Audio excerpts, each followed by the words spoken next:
Bat Force Radio. Bat Force Radio is rated M for mature, or should that be immature? Hey guys, Dustin Wynn. Hey, this is Scott Snyder. This is Paul Dini. And you're listening to Bat Force Radio. And you're listening to Bat Force Radio. You're listening to Bat Force Radio. This is Kevin Conroy, the voice of Batman, and you're listening to Bat Force Radio, so stay tuned.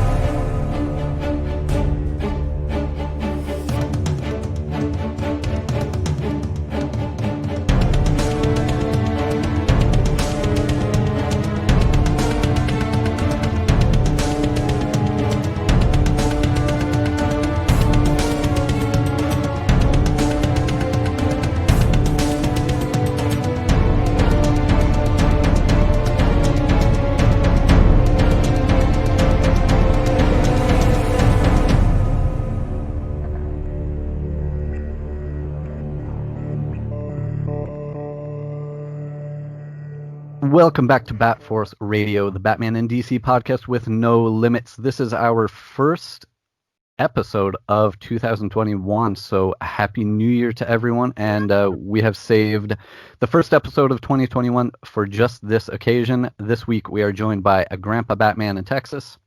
My precious. We've got a funny screen thing going on here, so that explains it for any of you not seeing Gramps' reference here. Tease us in New York. Believe. Happy New Year.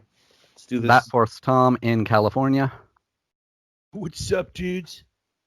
And I'm Robin Cross in Canada. And today's returning guest is a writer and illustrator known for works like Batman Noel, Damned, Rorschach, Luthor, and Joker.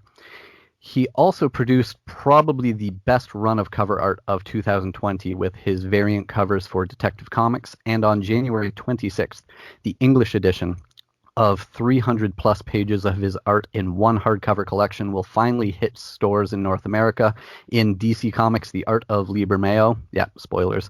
Welcome today's guest, Lee Bermejo. Thanks for having me back. Thank you. It's been so long. It's been a good span of time since I had a valid reason that I felt I could bug you to come back. No, I appreciate you guys having me every time. I mean, it's good company, and so thank you. But we did chat a little bit before starting, but just to update everyone listening, how the hell have you been during all this craziness we're living through? Getting by, like everybody else. Yeah, we were catching up a little bit, and thankfully people seem to be generally okay, But yeah, let's hope this year we can put an end to this nonsense. Well, with the someone's got some noise coming in there. Did somebody just join? No, my mic is fucked. Oh, there we go. It went away. But yeah, it was now that we have finally vaccines are starting to roll out, that gives some glimmers of hope that maybe life can start to return to normal. Yeah, for sure. My mother actually just got it, so that's good. She's a medical. She's a medical worker, so she was able to get it, and so far so good. So hopefully that will start rolling out, and some other people will start to be able to have access to it, as soon as possible. I don't know when. Over here, it's going to be a while still. We probably won't. I don't have a pre-existing condition or any other reason to be able to get it, so I'll just wait until it's okay for everybody else who needs it has been vaccinated. Yeah. It'll probably be at least end of summer, early fall before I get to it. So hopefully you guys will be able to do that before me.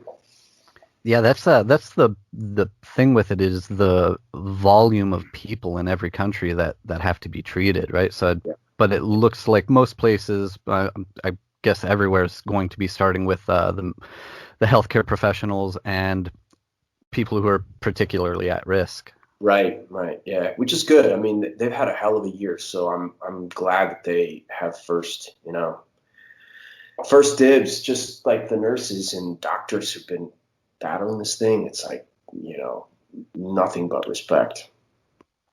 We were talking a little bit before the show started about, you recently moved almost kind of as a way to almost quarantine yourself away from all this on purpose. Is that correct?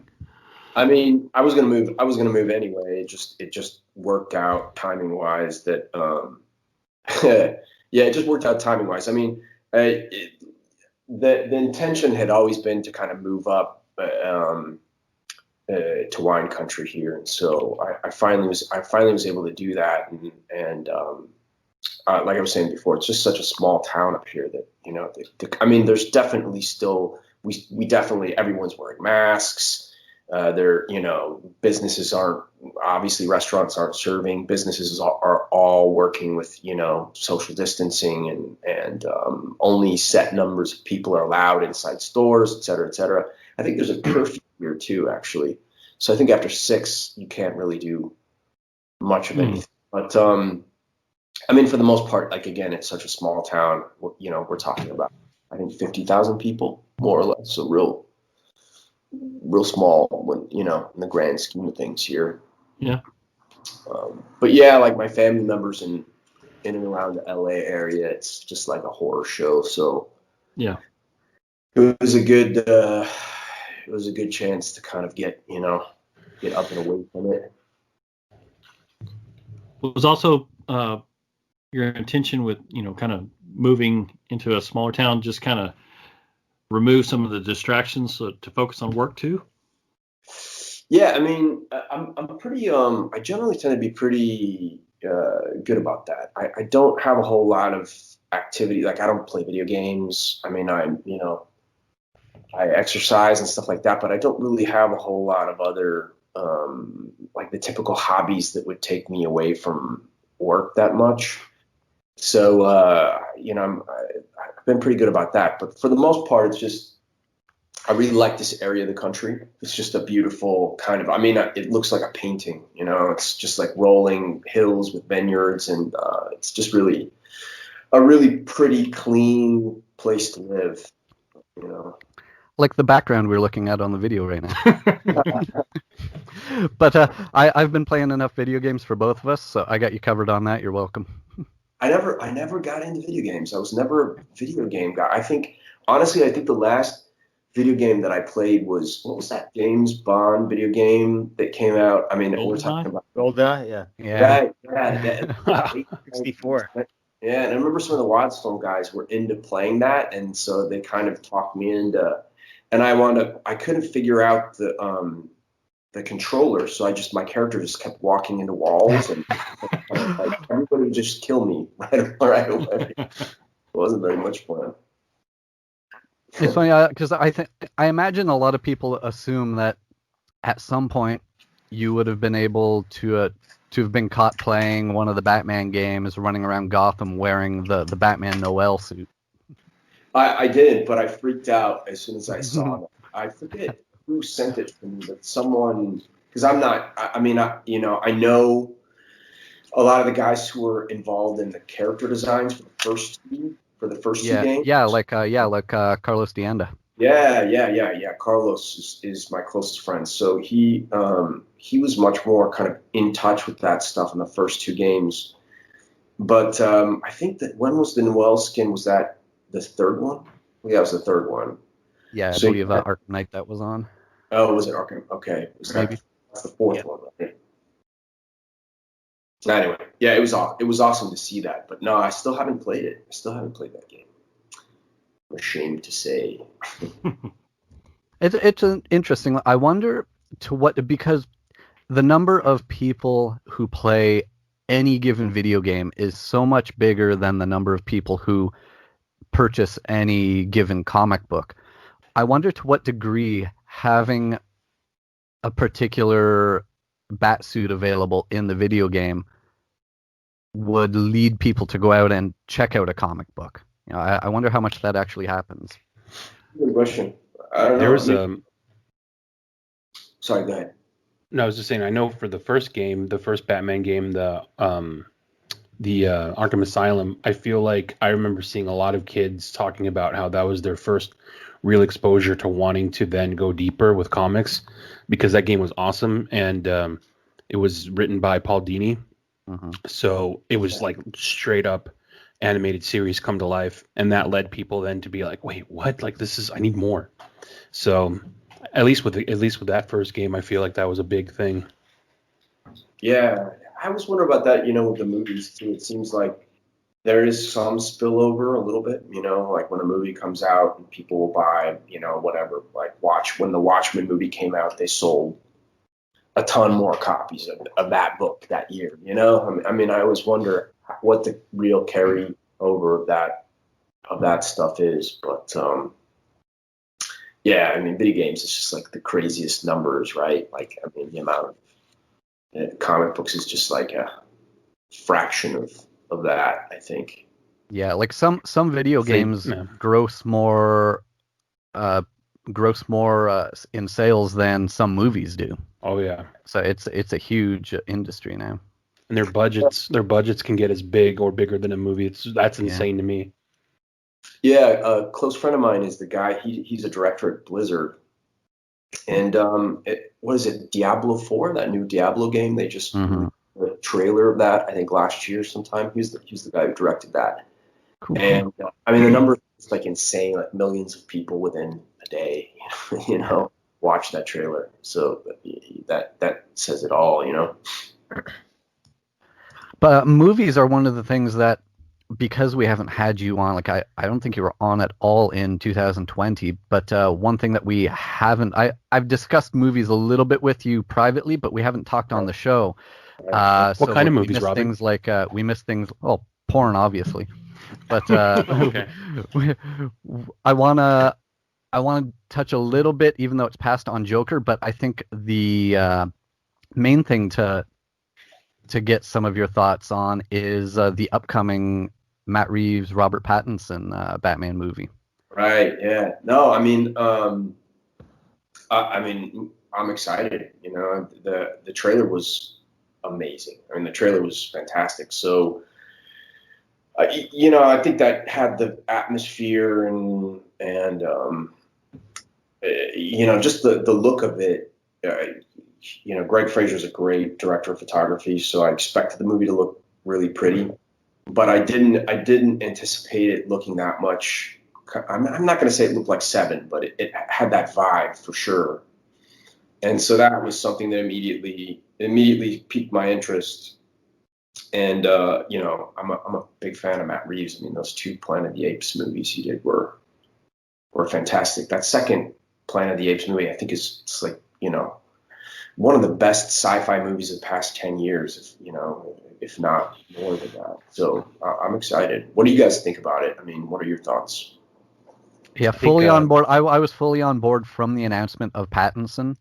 I know that makes me a minority because so many people only know him for the vampire movies. But right. if you're aware of anything else he's done, then you know that he really has the ability to tackle that. I think, like you were mentioning, Matt Reeves, the look of it, I mean, the trailer just was like, oh shit, okay, this is going to look awesome, at least for sure. But just like what you were saying about, I watched those two Planet of the Apes movies, and I cried for apes. Right. And I was like, no joke, dude, I straight cried. He loves monkeys. Yeah, I want to say for at least the first one he did. The second one was more like a war movie, I think, from what I remember. But the first one that he did was like, it was just about family. It's about like survival, your family, like trying to do the right thing for your family. And it's like, this is so relatable on so many levels. So knowing that he had signed on for that, I'm like, this is going to be, it's not just going to look cool. He's going to have a damn good story with it. And it's probably going to hit, and resonate on more ways than just a Batman movie probably would. Yeah. Yeah. And it's, Pattinson, it's mixed reviews, whether you like him or not. He's a handsome boy, strong jaw. I find him pleasant to look at. So, in my opinion, I will probably sit down in the theater, eat some popcorn, and enjoy his dreaminess as a dreamy Bruce and Batman. So why not? And the 7 comparison is great because how many of us have been asking for years for a movie that is 7 with Batman in it? You know, like put Batman in Brad Pitt's spot investigating, you know, this serial killer. Give us a movie like that, and now we get one that does have that kind of feel to it. It is really interesting. What's in the cave? Absolutely. Absolutely. It's like I have to kind of watch what I say a little bit. There's not really any inside baseball. It's not like it's not like I have anything to do with it, but I know a little tiny bit about the just some of the look of the movie, you know, and from what I've seen of that, it looks really great, and I think that like the homemade aspect of this one is kind of what got me. You know, that's what I've been wanting to see for a long time. So as soon as I got to kind of see more of that, I thought, wow, this is exactly the direction, the visual direction I would like to see them go. So I'm excited. What are some things that, like, I mean, just as a visual guy, obviously yourself, do you go like, you want a certain bat suit, you want to see like the gadgets, you want to see the Batmobile? Like, what would you think what makes you most excited about like the new Batman thing, and what do you want to see kind of out of it? I'm such a nerd for that stuff. I mean, I think we talked about it here before, but because I like people who put thought into that kind of stuff and I like every version of the Batman. You know, I like every Batman incarnation for a few reasons. You know what I mean? It's just kind of the movie as a whole that generally doesn't tend to kind of cut the snuff to me. But like obviously Nolan did a brilliant job with The Dark Knight, and I'm not a huge fan of The Dark Knight Rises. I love Tom Hardy, but I'm not really a fan of the rest of the movie. But like when they revealed that it was the second movie, right? Yeah, the bat suit that's kind of that he used in the last 2 movies of that series. It just took me out of it a little bit. That bat suit it's an eyesore to me. So, Thank you. Too busy looking. Too much going on. Yeah. It's just weird. I mean, and Christian Bale is such a good actor that I wanted to see him. And this was going way back. I mean, 2003 or something like that. And I remember the big discussions at the studio about who should play Batman. This was, back when I think Aronofsky was still going to do it or something like that. And oh my God.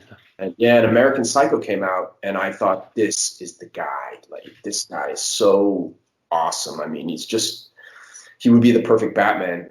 And then it was like he did an awesome job. I certainly am not going to complain about his performance, but I will complain about that voice, like that.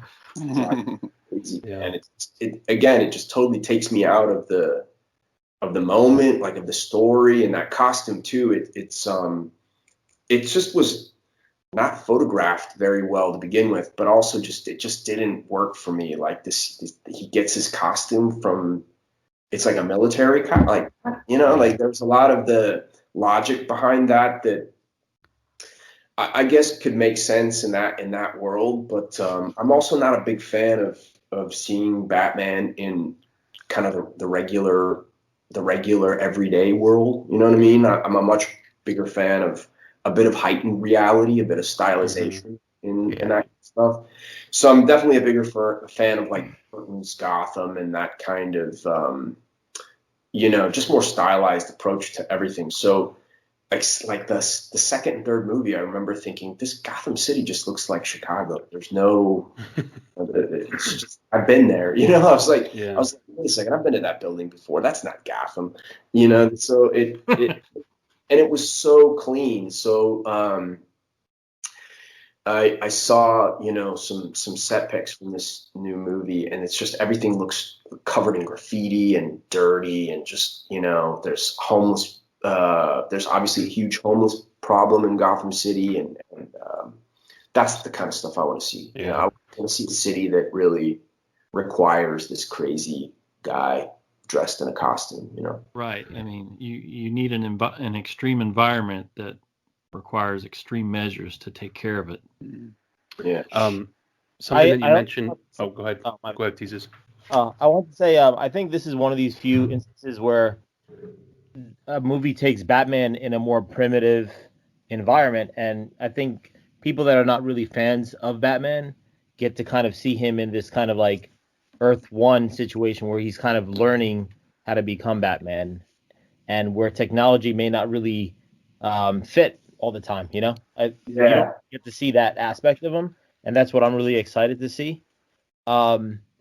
My initial thoughts too, like when I saw the trailer, I wanted to ask you, Lee, like I felt like a lot of that design was kind of taken a little bit. Like I saw some components of like Damned and stuff, especially in his chest. Like, did you have that feeling as well when you saw it, or did they ask for like your opinion? Yeah. So I mean, when I saw the camera test, I think like a lot of people, the first thing that kind of jumped out at me was it just looked already a bit more. I mean, homemade maybe is a bad word, but it's just the easiest way to put it. But I immediately saw some thought put into that chest emblem. That's clearly he can clearly use that for something. You know what I mean? And that means that they were thinking about the costume in a different kind of way than in the other movies. And so when I saw the kind of the first, set pics of the stunt guy and stuff like that. Yeah. I mean, like the stuff that I've done definitely jumped to mind, but at the same time, I think there's a lot of influences in there from other stuff too. Like there's definitely, he has kind of a Gotham by Gaslight vibe. Yeah. You know what I mean? It has that thing going on to me more than a lot of other stuff. But in the cowl. What's up? I said like in the cowl area. Yeah, for sure. Like with the stitches and everything that you can see, and even the collar, like the size of the collar and stuff. I know that it seems like that's used to kind of make the silhouette look a little bit thicker. You know what I mean? Like in the neck area. But yeah, I think people are gonna freak out when they see some of his gear. Like some of his what he uses, because it's all that vibe. It's all like I hope this isn't straying into anything that you might have to tiptoe around having any knowledge on. But one of the things that I'm interested to see in the movie is, so I think I mentioned it on a previous episode just with the guys. Around, I think it was early 2020, like around whenever they had started shooting the movie, there's this guy who popped up on Reddit or something claiming to be one of the guys working on like set building and stuff like that for where they're shooting. Mm-hmm. And claimed to have knowledge, like he had seen them shooting things.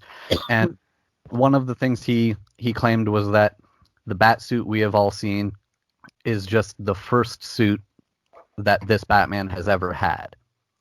And that in the early going of the film, it gets destroyed in an explosion, and that will then see him start using another suit that he had already been making. Right. So, but obviously, nobody knew who this guy was or how much you could believe him, because he had probably signed NDAs and was doing this anonymously. But then we get that first trailer, and what do we see happen in it? Batman gets blown up. So that gave some credence to this claim that, well, he gets blown up, that suit gets destroyed, and we're going to see him in another one. So the thing I'm most interested in seeing is, what's the second suit going to be? Because he sort of described it and talked about, how it's more comic looking and, more traditional bat suit kind of, comic style look. So just interested to see what that might be. And yeah, again, hopefully that's not treading on anything you might have to pretend to not have knowledge of. No, like I said, I don't have anything to do with the movie. Yeah, next conversation we have, we can talk more about that kind of stuff. But yeah, the only thing that I had seen, everybody else has seen. You know what I mean? I probably just seen it in a little bit better detail. So, like, for the most part, I don't know anything about the story. I don't know anything about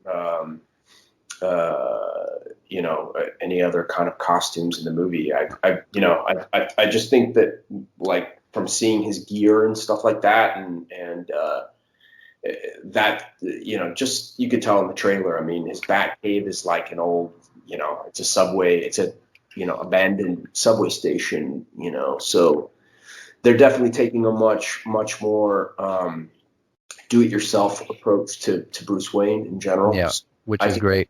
Yeah, I think that's really cool. And I love that the Batmobile's a car again. Yeah, I love that Batmobile too, but I gotta say, the thing that I'm the most excited about is the Riddler, man. The Riddler is just awesome. I mean, that's one thing I'm really excited about, is the portrayal of the rogues, especially, like you said, Riddler, because he's got to be a complicated character to write, with all his, riddles and things like that. So I'm really looking forward to that as well. The dude playing him is a monster too. Paul Dano, that guy's a monster. He's gonna be amazing, I bet. And Colin Farrell looks so creepy and just like a twisted old criminal. And they turned Colin Farrell into Richard Kind to play Penguin instead of just getting Richard Kind. Why did you just get Richard Kind? The thing that I like a lot about the aesthetic of the trailers is that it reminds, like you were saying about the Dark Knight universe, where Nolan, he wanted it very grounded. He wanted it to feel like this could happen today, and Gotham is just whatever metropolitan area that you live in already, and he wanted you to feel like Batman could be like popping out of the corner. But like what I like about what I see in the trailer, which is very much into the realm of a lot of the comics, is that like Gotham is supposed to be super old, and Gotham is supposed to has this like rich history that goes back hundreds of years, and there's like cobblestone streets, there's just old architecture, super gothic, like churches and stuff, and then that's like right out of the pages of your books, the way you draw Gotham. Like you have that sense of Gotham where you see Batman swooping in or going down, and then he's on this alley, but this alley looks like it's like straight out of like the 1700s or something, and that's like, oh man, we really have not seen somebody make Gotham that old yet. And there's other speculations too that maybe like there'll be tie-ins to storylines from comics where that does come up. What do you like? What cities do you think of when you draw Gotham? I mean, I looked at a lot of reference from. I actually looked at a lot of reference from Liverpool, because that whole downtown area where they actually shoot. I mean, I looked at a lot of stuff from there, that was a trip too. Was seeing those shots of him perched on that clock tower. I mean, that was one of the clock towers that I used for reference in that scene. So it was just kind of like art imitating life, imitating art. I don't know. It was this weird meta moment for me, but I mean, it was. I look at a lot of that kind of older architecture, and I just throw that on top of something that might feel a little bit more American in terms of construction and city planning. You know what I mean? Like, whereas European cities have more, they don't tend to have perpendicular grids to a lot of them. That's more of a modern city thing. So like London, if you look at the map of London, it's crazy. It looks nothing like the map of New York, which is a essential grid. So I tried to bring those two things together, which I think, from what I've understood and what Reeves has said, is essentially kind of what they're doing. They're taking these old cities and then using CG to kind of augment that city to make it look a bit more, like a major metropolis of the U.S. So I'm excited to see Gotham. I mean, that's probably the thing that intrigues me the most. Is just the kind of the look of the movie, the production design and the photography. Like I talked about Greg Fraser before. He shot Dune as well, and he shot Rogue One. He's a great DP, and just from the look of that trailer, I mean, you can every shot is beautiful. So I think the movie, if nothing else, is just going to be a visual treat. And one of the things I really like from the video games, as far as the Gotham standpoint, that I would love to see in movies, but I understand it's a lot more difficult to do in a film than in the game, is the aspect of the history of Gotham itself, particularly by the time you get to Arkham Knight, because you can explore so much of Gotham. Is the method they used is that New Gotham is sort of built on top of Old Gotham. So you can go in these sort of underground areas where it's, small streets that wind like you were talking about, like the old London maps, where it's just goes all over the place. So you can go in this old area where it's old little apartment buildings, small streets, tiny dark alleys, and it's all just, small shops, and like you can see like John Constantine has an office down there and things like that. But then up above that, you can exit that area and come up to where New Gotham is, that's where all the skyscrapers and the glamour and everything is. But underneath that, there's always this history that's the dark, grimy area. Yeah, that's cool. I mean, the other thing is just you want this kind of crazy bat guy to look strange juxtaposed against the background. You know what I mean? So when I see Batman standing on a steel, modern skyscraper, it's just not very visually appealing to me. He works better if he's kind of surrounded by that kind of more Gothic architecture. You know what I mean? And steel. And I think that too is just the effects of the Tim Burton Batman movie. Well, you hit on a good point, is in like going back to the Nolan movies, which I agree. I like the first two, the third one, but anyway, I recognize a lot of the places. I mean, I forget which movie it is, but there's actually an aerial shot of my company's headquarters. And so,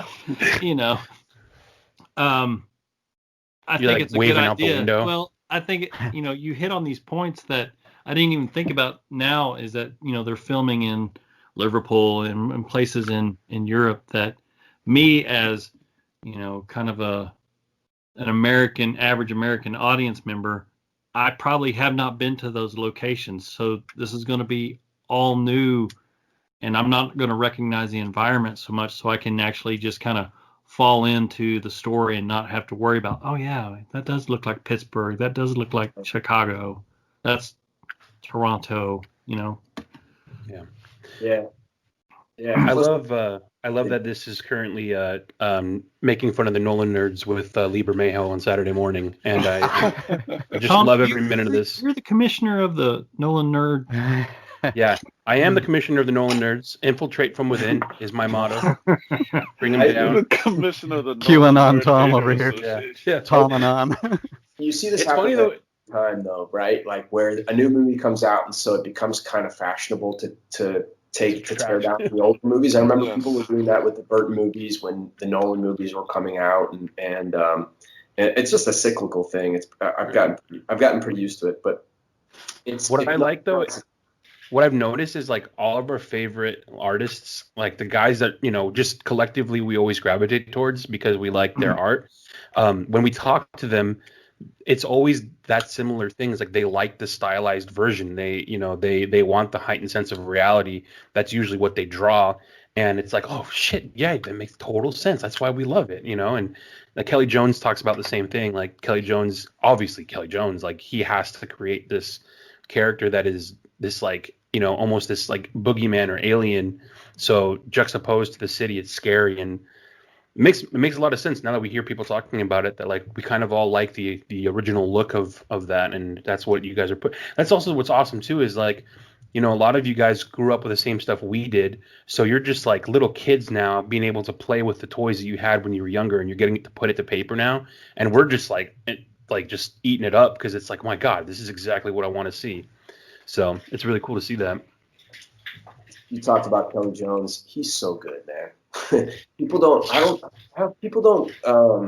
I get why some people aren't into his version of Batman, because it's so extreme, but just artistically speaking, like the stuff he did was so good. The run he did on that book was so good. I don't know if people give him really the respect I feel like he deserves. He was doing like Michael Golden mixed with Bernie Wrightson, but super dynamic, and it was just there's just some gorgeous stuff that he. Yeah.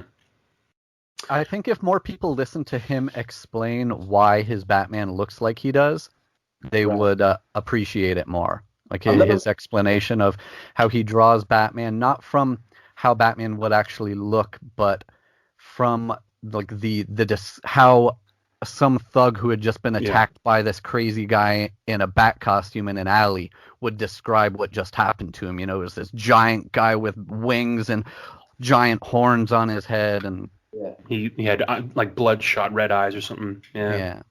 It's awesome because we had him on recently around Halloween time, and you know, just like what you're saying, like our appreciation for him is so deep. So we did this thing where, like, if we could clone Kelly Jones, what were the ingredients that we would have to put into this new guy to make sure he was like Kelly Jones for the future generations?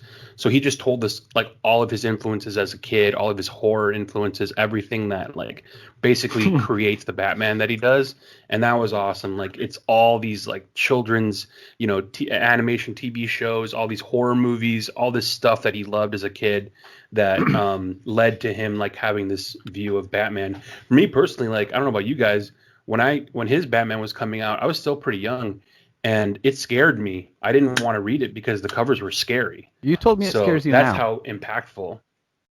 I mean, I'm a bit. If I had the lights on, I'm okay, but you know, it's hard. I'm trying to think of when that was in the. I think it was the mid '90s, right? That he was doing that. Yeah, in like the early to middle, yeah. Right. He was kind of the guy that I remember. He was post Brayfogle, for sure, but he was in that point of time where they just, you know, I think they were still doing Legends of the Dark Knight at the time, if I'm not. Maybe I'm completely confusing stuff. No, I think you're right. Yeah, he's good, man. Yeah. Well, you know who else is good? You. I want to personally thank you for these covers that you did with Detective Comics and Batman in 2020. Man. Thanks, dude. You're the no detriment to the guys who are writing it and drawing it, but you're the reason I'm picking that book up, is specifically for the covers. And I think a lot of people are the same. I appreciate it. It's a lot of fun.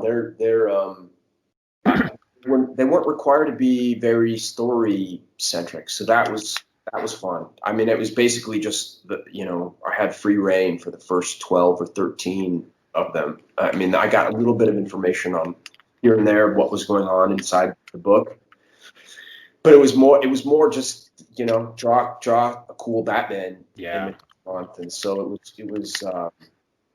kind of like the dream gig, the dream cover gig. So yeah, I'll stay on as long as they keep me.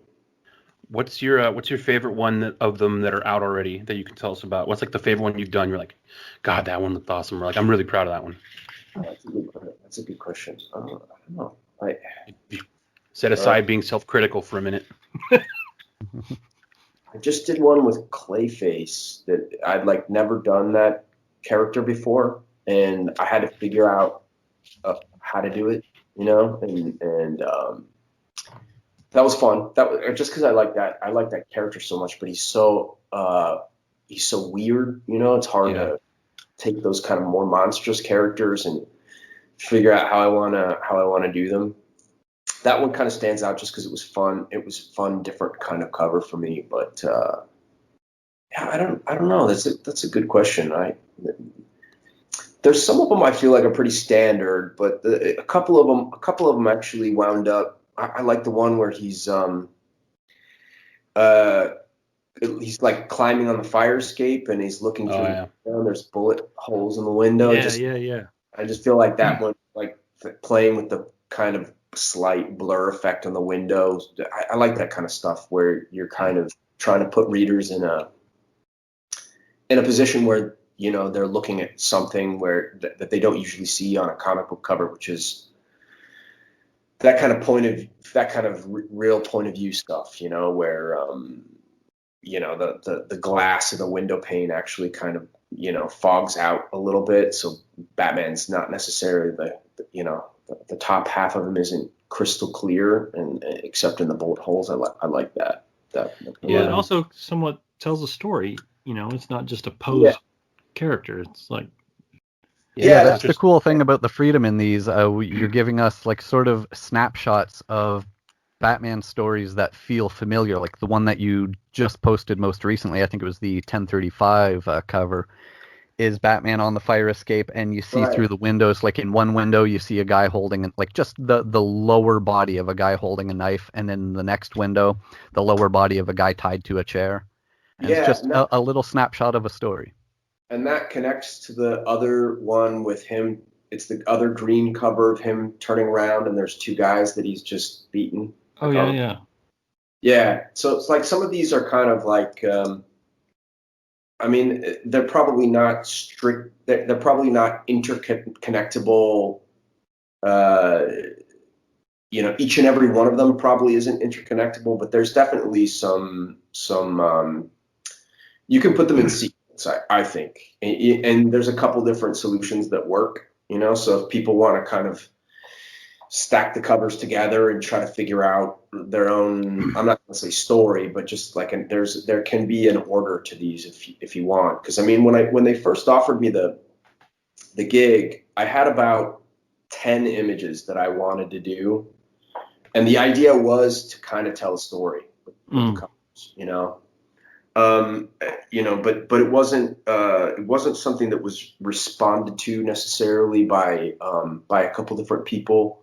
It wasn't responded to, so like essentially the marching orders were just, you know, do iconic kind of Batman images. So I thought, all right, well, I'm just going to do it anyway in a kind of less overt fashion, and you know, for me, the best Batman images is when he's, you know, it's a noir-y kind of mystery image, right? So hopefully you're telling some kind of story and he's solving some kind of crime. You know what I mean? Yeah, man. Speaking of noir and Seven, that one where he's crouched down looking at that body in the alley. Oh, right. Badass. Yeah, man. That one's so sick. Like, again, telling a story, like, he's not just being a poser. He's got a sweet, like, you know, that could be a snapshot out of a movie, out of any comic. Like that's Detective Comics right there, which is like perfect for the title, you know. Yeah. That new one that you've been working on for a while with the insane details, the Poison Ivy one. Right. That one's nuts, dude. Because you've been kind of doing progress shots on that in your stories, and that's something else. That's some of the stuff that I've been kind of previewing. That I don't know when they're going to announce it. It's not a big thing at all, and it's kind of it's a little project that's kind of out of the box. And I can't really talk about it now. But are you putting hints in that piece? Are there little hints in there? I mean, it's just nothing that would be really okay. What the thing is, but it's being done.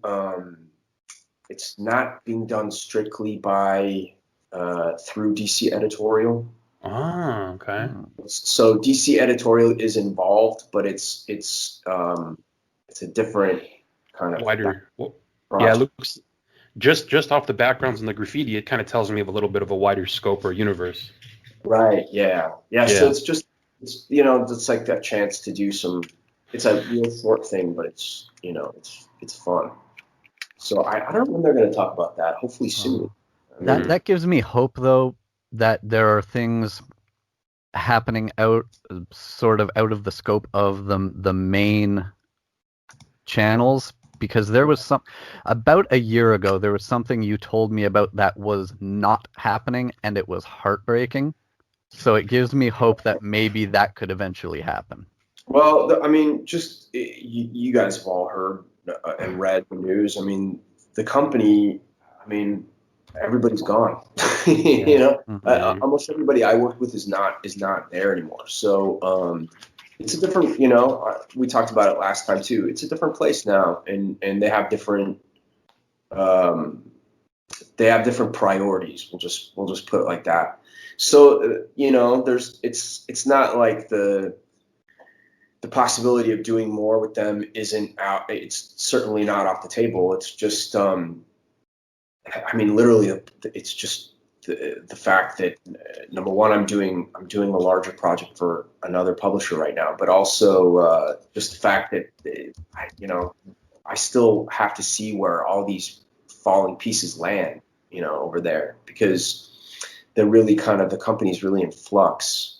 So until I can figure out if what I want to do is vibes with what they are interested in publishing, like I'll still do covers and little things here and there, no problem. But larger projects are just way more difficult because it's just I think they're still kind of figuring it out. They're figuring out what this new regime is going to be all about.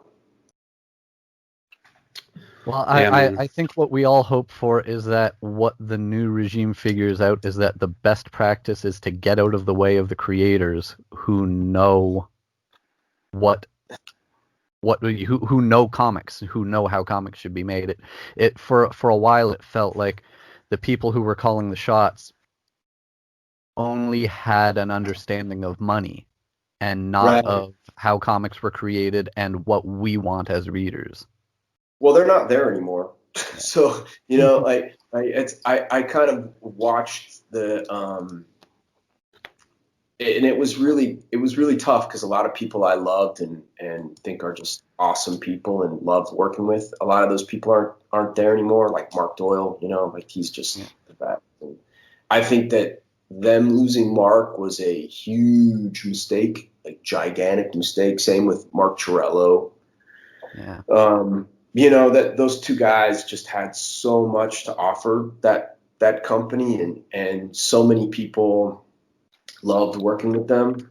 That was just it was heartbreaking. But some of the other stuff too, some of the other people leaving wasn't so bad. So, like I said, it's just we'll see where the pieces fall, because I don't think people there know.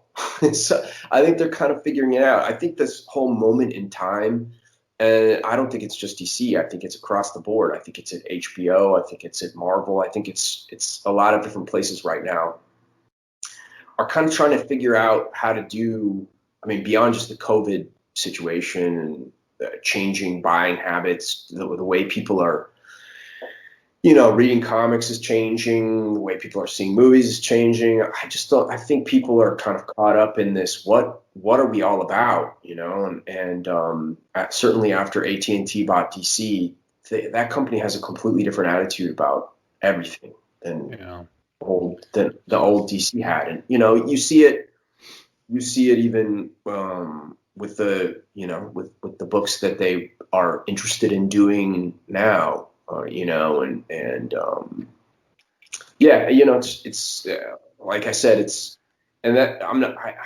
not like I'm saying any of this with personal animus or anything like that, because again, like the people I think who I had problems with before aren't there anymore. So it's like, now what remains to be, there's new people for you to have problems with. We'll see how all that goes. But thankfully, there's some, we talked about the Matt Reeves Batman movie. That what they're doing with that movie is more in lines with what I want to see with that character. So hopefully that will bode well with what they do with the books too. You know, that they tend to kind of follow suit after the movie comes out. Yeah, especially if it does well, because they sort of are, as expected, going to follow the money. Right. Yeah. Totally. So we'll see how all that works out. You know, I won't name names or projects on this, but a friend who was in the midst of a project that was running at DC. As the project was upcoming, they had submitted plans for a follow-up and heard nothing, not a peep about it, until the first project hit shelves and did extremely well. Then there came the, hey, we see that you submitted a proposal for another project here. We would like to go ahead on that. Yeah, sure. Now that you see the dollars. Yeah. You must be talking about the Scooby-Doo stuff. Yes. Zoink. Definitely. It's weird because you know, they're doing this art book of mine, which is definitely cool, but that art book was also done in France first. So, you know, it's one of those experimental things that I think DC on their own, they did them a few years ago, if I remember right. They did a Frank Quietly one. They did I think Brian Bolland one was done by somebody else, but they do these kind of things from time to time. But that was mostly Mark Chiarello, from what I understand.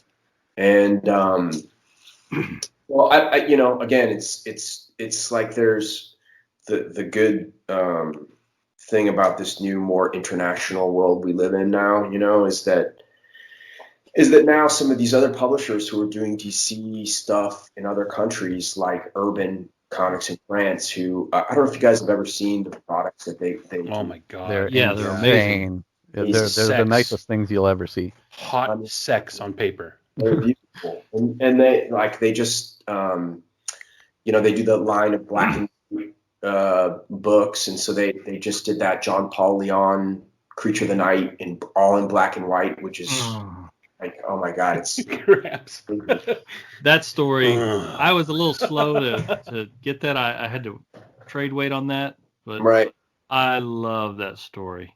Yeah, but you know, again, it's the kind of thing that I mean, you know, not to throw shade on anybody at DC, but that's the kind of thing that in other countries does better than it does in the United States. You know what I mean? So like, you get to see in other countries these awesome projects that maybe DC proper wouldn't really think of doing, and maybe with good reason. You know what I mean? Maybe the dollars and cents wouldn't add up there. But like I said, the kind of cool thing now about this world kind of being a bit bigger is that, you know, hopefully some of that stuff will seep in more. Like, you know, like ECC, this is a Spanish company, they just did a black and white version of Joker, slightly oversized black and white version of Joker. So, you know, hopefully that stuff will trickle down to DC eventually too. You know what I mean?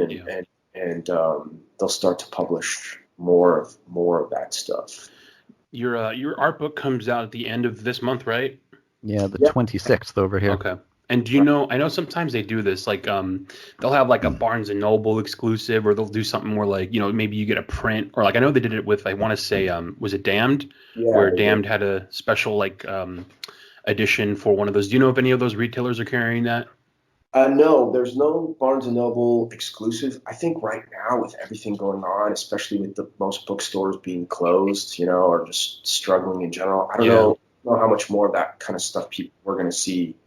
And I mean, as it is, like this book, you know, it's a $50 book. It's 340 some pages. You know what I mean? So it's a damn good deal. Yeah, but I mean, you know, thinking about the average reader, I mean, not a lot of people are going to drop $50 on an art book. It's especially these days with people having to mainly order it online. You know what I mean? So again, we'll see how it does, but it's pretty cool nonetheless. It was crazy to see kind of 20 years of work, bits and pieces of that in this one edition. So if people can get past the first 60 or so pages of on the back. How similar is this one to the French edition? Because a year ago, I came really close to way overpaying online for the French edition before, rumors started coming that there might be an English release. So I'm not going to do a very good job of selling the American edition, which isn't, I'm not a huckster. I don't know how to do this shit. So I'll just say it like it is. The French version is way more elegant and way more. It's bigger. So just this, like size wise, it's wider and taller. Oh, really? The U.S. version, I think it's the size of the DC Deluxe hardcovers. Okay. But the DC edition does have, I think, like 8 extra pages, which isn't a whole lot at the end of the day. But they have the cover section at the end of the book is extended to include some newer stuff. None of the detective covers, unfortunately. Those were too new. So I mean, hopefully at some point those will come out somewhere else. But yeah, the French edition it's got different design. It was done by an editor and designer couple who they work in Urban, which is part of Dargo, another French publisher.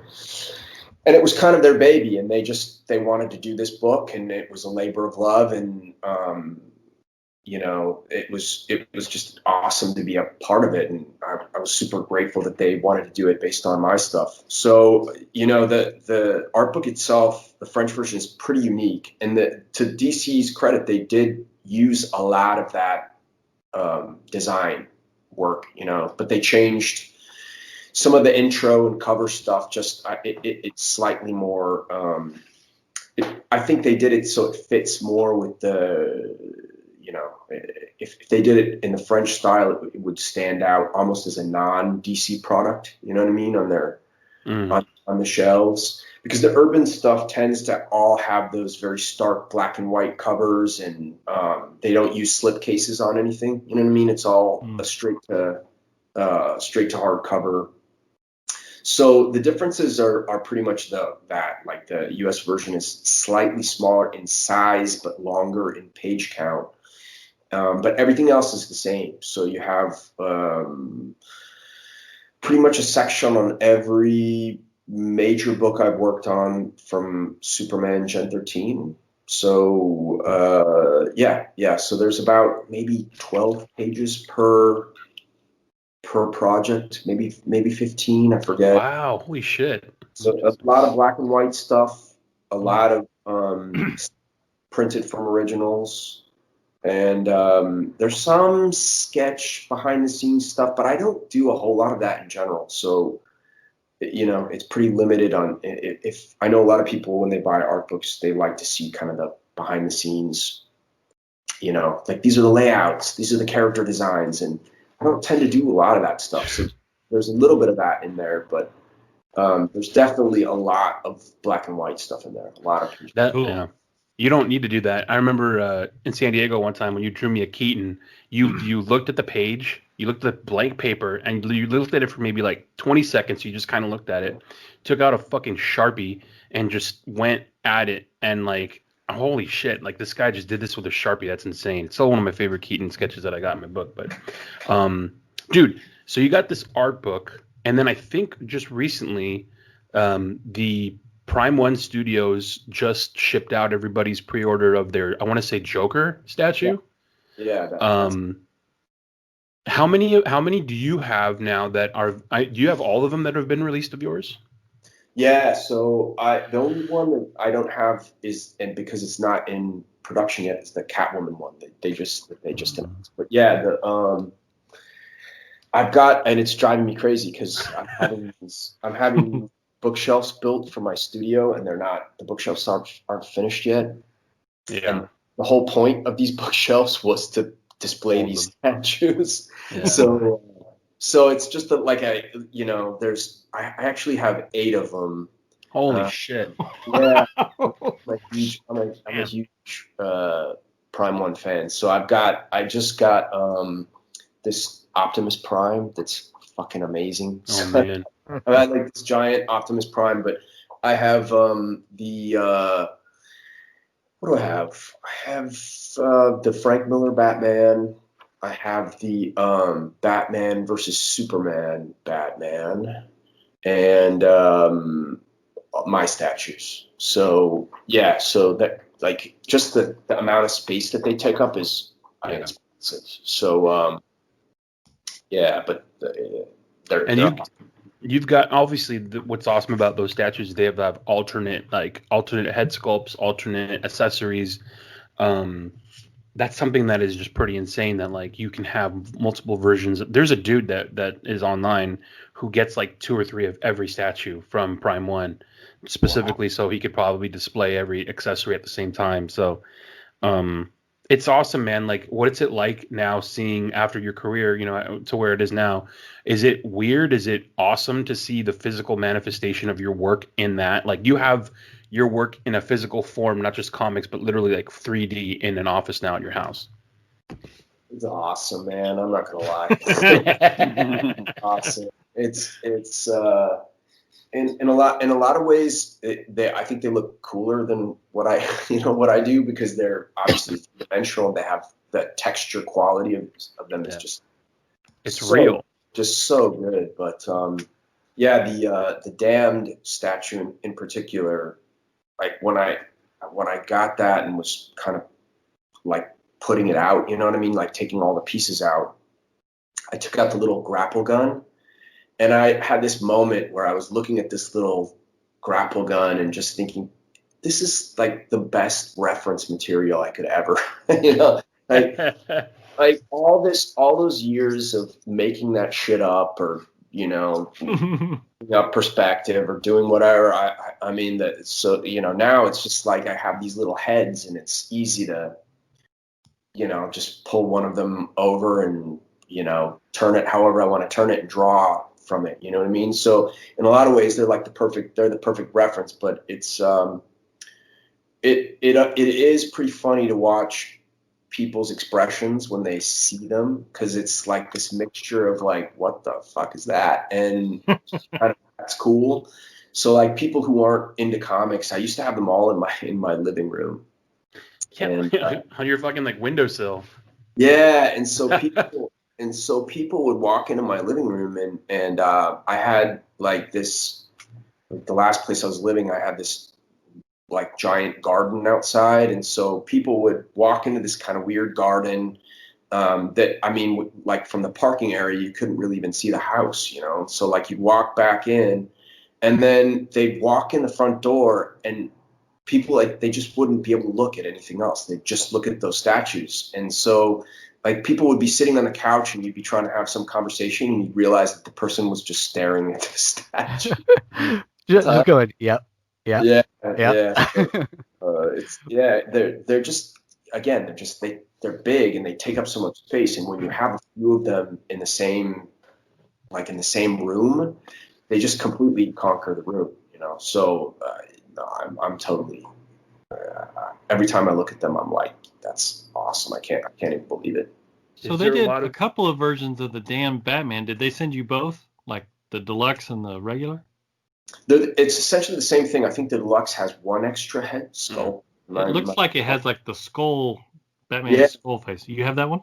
Yeah. That's the one I have on there. Which kids freak out too. Kids are like, what is that? Do you change them like during the seasons? Like Skullface gets Halloween and. I don't really. I don't know. I don't do that a whole lot. I should do that. I don't know why I don't do that. That's like.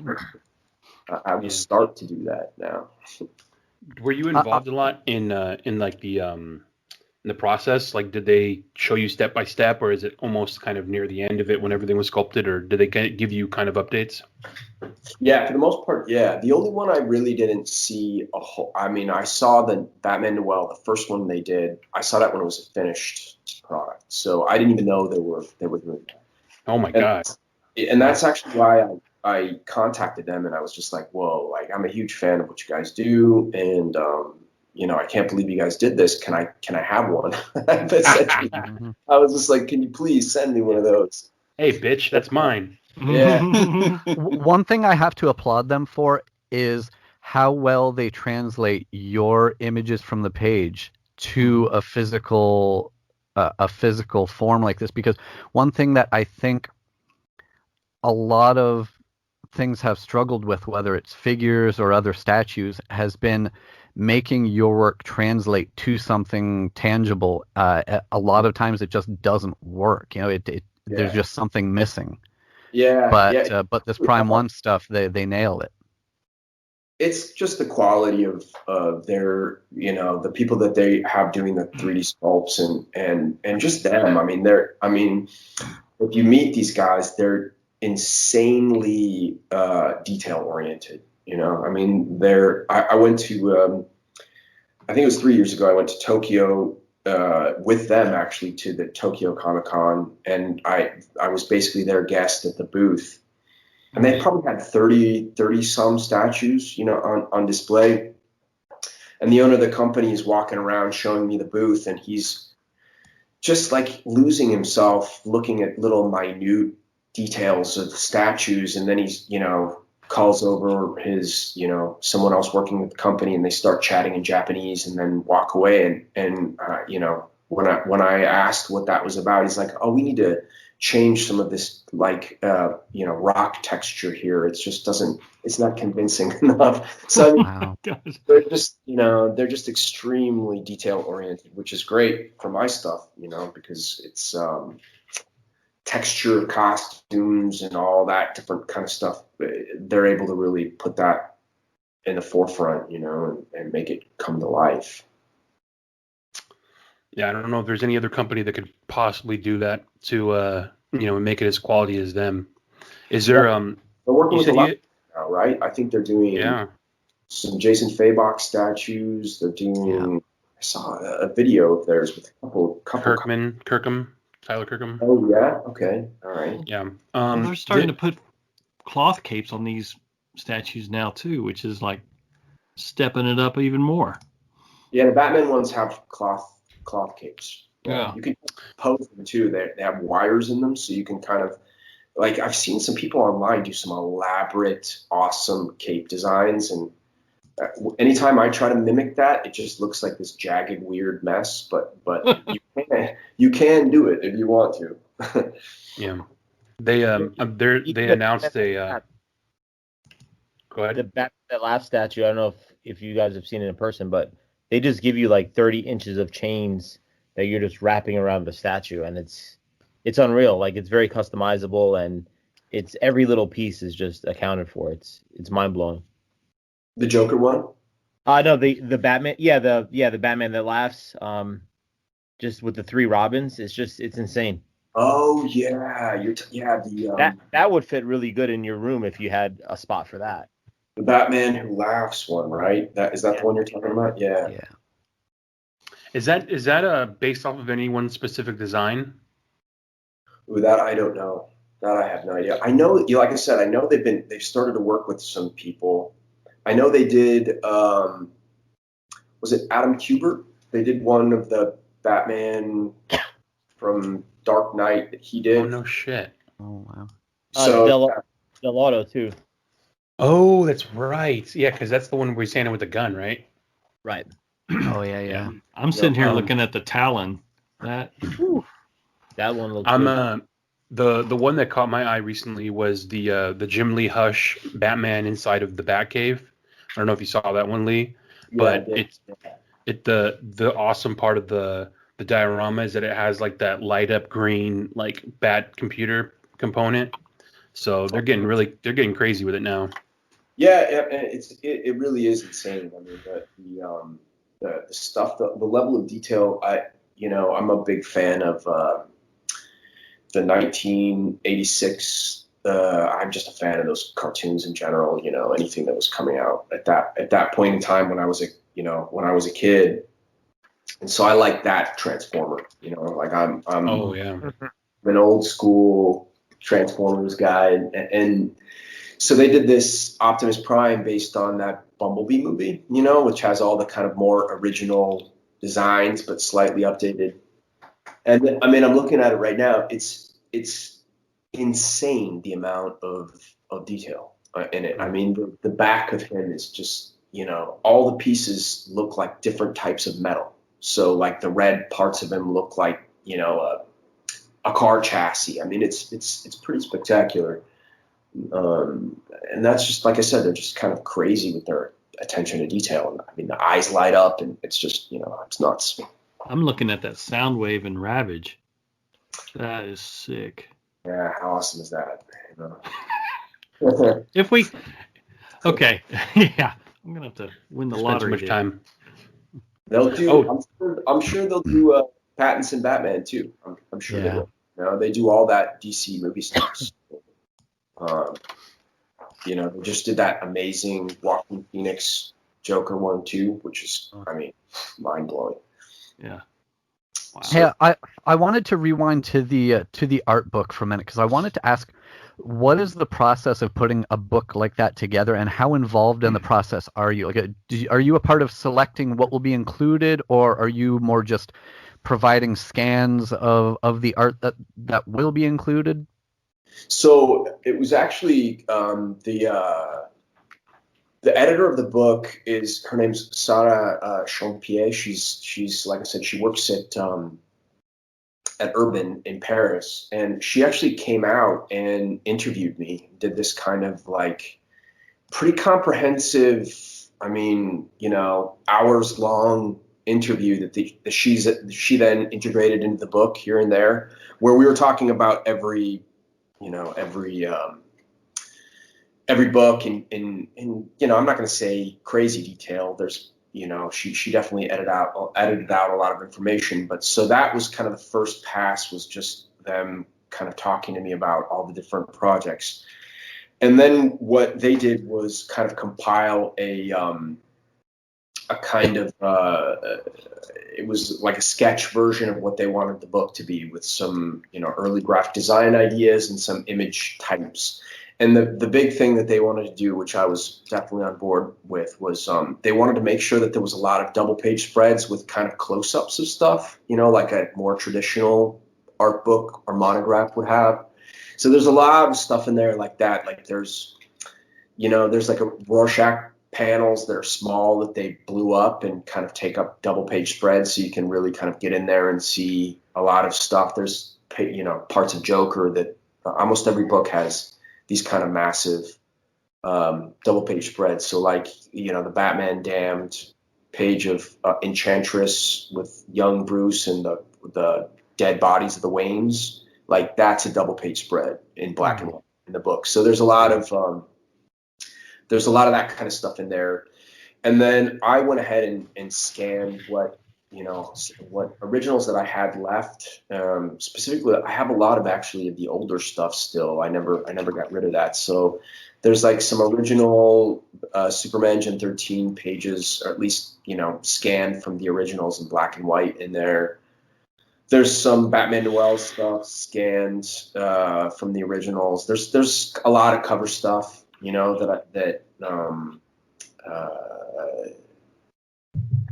I don't think it's ever been seen that way before in the book. So, you know, like you guys probably have never seen this, but I did this Wizard cover a long time ago. It had Bizarro, Joker, and Lex Luthor on it. That way back when they did that crazy magazine. And yeah, so that's that black and white version of that from the originals in there. So there's a lot of that kind of stuff in the book, which I definitely had a hand in choosing. And then, of course, there's stuff like, you know, that, I mean, if it were up to me, I wouldn't have put anything from the first 6 years of my career in there. But, you know, they insisted that it was important. So yeah. So like I said, the first 60 pages of the book it's pretty embarrassing, but it's, you know, it's see some older stuff, a lot of it in black and white. You mentioning Wizard reminds me, I have one of the old Wizard issues, and your in this issue under something to the effect of like artists to watch kind of thing, Right. and it looks like you're about 12 years old in this photo that they have. It probably was. Yeah. I think, I was probably in my early 20s at that point in time. I don't know, man. It's all embarrassing now when I look back at that stuff. It's like the problem with starting so young and unfortunately all that stuff is published is it's like I feel like my college years, or what would have been the equivalent of my college years in the comic book world, have all been published stuff, including like pictures of me and stuff from back then. So it's like, oh man, it's I wish some of that stuff wasn't out there, but it is. So yeah. And the internet is there to spread it around. Yeah. I think I know what you're talking about. There was back when I was a long-haired hippie, right? Well, we talked about movies and stuff. One thing we didn't discuss, and we often don't, like, we can't bring up the Snyder stuff when Sean's on the show because he hates all the Zack Snyder stuff. But I think it's okay to bring it up with you. What do you think of the stuff with the Snyder Cut happening? Are you kidding, man? I'm all for it. It's like, look, I'm a fan of Zach's, so I like what he does. I think that any chance to see an artist's vision, kind of a more complete version of an artist's vision, specifically one that's been heavily tampered with, it's just a good thing all around. I mean, it's one of those things that gives me some faith in the in the human condition. If the fact that is even happening is pretty amazing, So I'm all for it, man. Why would anybody complain about, why would anybody complain about more of that? I mean, I hated Justice League just as much as everybody else, but I think that the chance to see it as kind of he initially wanted it to be, that's an exciting prospect for me. And specifically, just like if nothing else, I like Zach's photography. I'm a fan of Zach's photographic sense. So I know they changed so much of that. Like I think even the DP Fabian Wagner, I think he talked about that in a few different places, where the movie that was shown, I mean, he was like, that wasn't what we, that didn't look anything like what we shot. They completely changed the color timing. They removed, I think, a lot of the film grain from it. So I'm just excited to see what the footage was meant to look like. The story's another thing altogether, but I'm all for it, man. I'm looking forward to Army of the Dead too. I think that it's going to be cool to see him do something a little different than what we've been seeing in the past few films.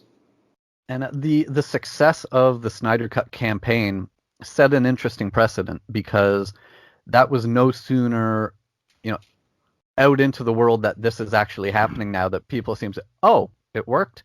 Okay, well, now we got to talk about Suicide Squad. Right, yeah. Because now people are trying to push for that, And Daredevil, yeah. Yeah, well, I mean, what does all this add up to? I mean, that period of DC films was horrendous because of, not because of the artists that they had involved in that stuff. Unfortunately, that's just kind of the world we live in, right? Like, where for a while, I think Zach came.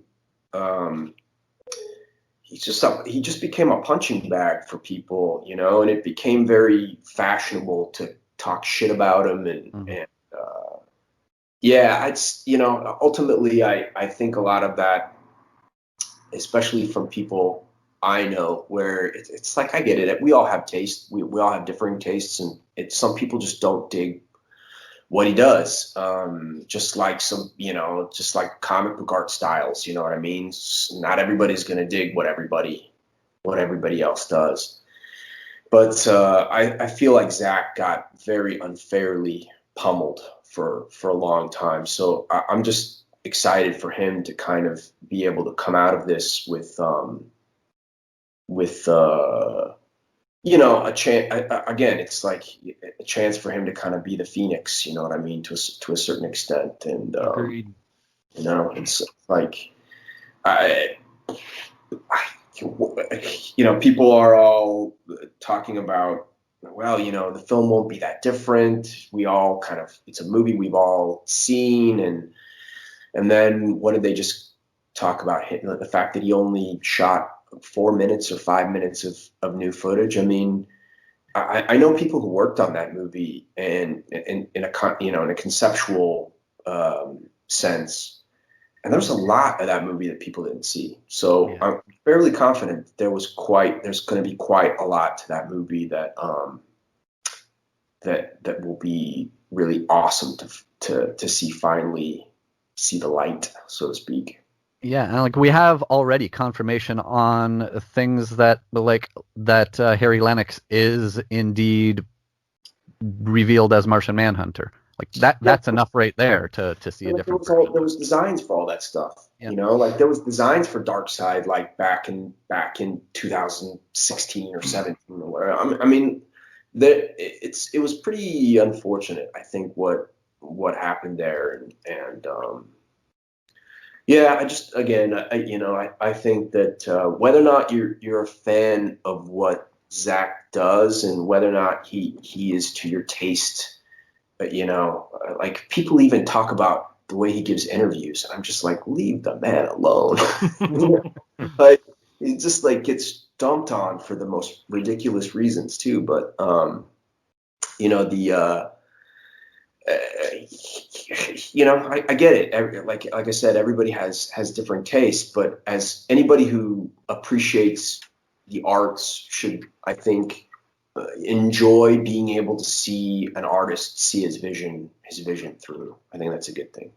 Yeah, and when it's an artist who is doing this because he loves it, not just for a paycheck. Right. Yeah. When they were shooting BVS in Detroit, I got to spend a day over there watching them shoot, and I saw Zach directing scenes. And he is so into what he's doing and so excited and animated. Like you can tell he's not just there to get it done and collect the check. Right. I mean, you know, from I've never met him, obviously, but from everything that I've heard from people who have worked with him, he's just a great guy. So, I mean, you know, beyond me liking what he does, you know, I think it's good to know that, again, after becoming kind of like the punching bag for the, you know, postmodern, you know, movie internet for so long, it's nice to see him finally, you know, get this moment where not only does he have this Justice League come out, but he's got a new movie coming out soon too, which hopefully will be cool. So if anybody deserves some success, you know, to not get beat up when a project comes out. Yeah, and you know, I think he still has a lot to offer. You know what I mean? I think he's an artist with a very specific voice and style, and you know, there's clearly a lot of people who like what he does. So you know, it is what it is, man. He's you know, this is why art is cool, because you know, not everybody has to like the same shit. January 26th. The art book is out, so if you haven't already ordered it from somewhere, get out to a shop or something and find it.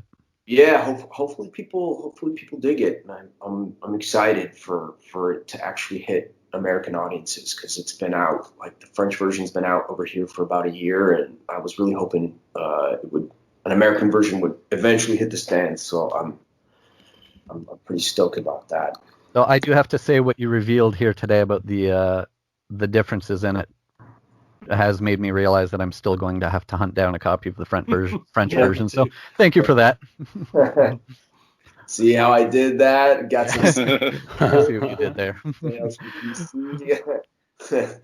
All right. But yeah, thank you so much for taking the time to be here again. And we will chat with you again soon. Yeah, thanks for having me. Stay safe. Hope everybody is going to be, is going to come out of this okay. Thank you very much and stay safe, Lee. Take care, Lee. Take care. Thanks. Bye. Good one.